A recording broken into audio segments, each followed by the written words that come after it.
معزز سامعین، السلام علیکم ورحمۃ اللہ وبرکاتہ۔ آج میں آپ کے سامنے ایک عجیب و غریب واقعہ پیش کرنے جا رہا ہوں۔ حضرت عبداللہ بن عمر رضی اللہ تعالی عنہ سے روایت ہے کہ ایک دن میں مکہ اور مدینہ کے درمیان اپنی سواری پر جا رہا تھا۔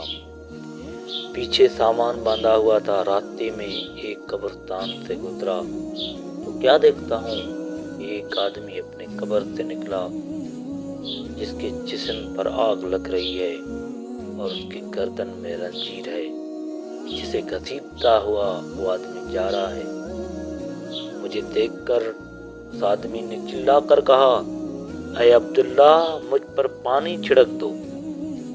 تو حضرت عبداللہ بن عمر رضی اللہ تعالیٰ عنہ فرماتے ہیں کہ مجھے یہ نہیں پتا تھا کہ وہ آدمی مجھے جانتا بھی ہے یا عرف کے طور پر مجھے عبداللہ کہا، یعنی وہ یا تو مجھے جانتا تھا یا اگر وہ مجھے جانتا نہیں تھا وہ عبداللہ یعنی اللہ کا بندہ کہہ کر اس نے مجھے پکارا۔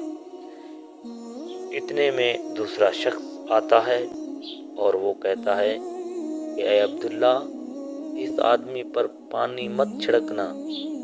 ایسے کہتے ہوئے وہ شخص اس آگ والے شخص کو اس کی زنجیر سے پکڑ کر اسے گھسیٹ کر قبر میں لے جاتا ہے۔ حضرت عبداللہ بن عمر رضی اللہ تعالی عنہ فرماتے ہیں کہ اس واقعے کی اتنی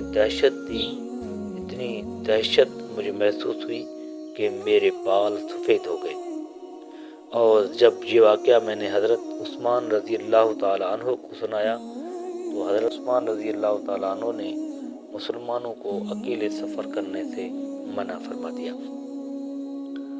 تو معزز سامعین، ہمیں اس ماہ مقدس رمضان المبارک میں اللہ تعالیٰ خوب نیکیاں کرنے کی توفیق عطا فرمائے اور گناہوں سے توبہ کرنے کی توفیق عطا فرمائے، اور ہمیں اللہ کے حبیب صلی اللہ علیہ وسلم کی سچی پچی غلامی نصیب فرمائے، اور ہم سے جو بھی خطا ہوئے ہیں اللہ تعالیٰ انہیں معاف فرمائے۔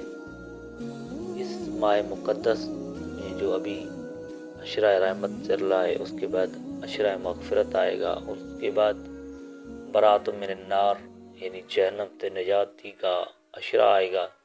تو اللہ تعالیٰ ہمیں زیادہ سے زیادہ نیکیاں کرنے کی توفیق عطا فرمائے، آمین۔ السلام علیکم ورحمۃ اللہ وبرکاتہ۔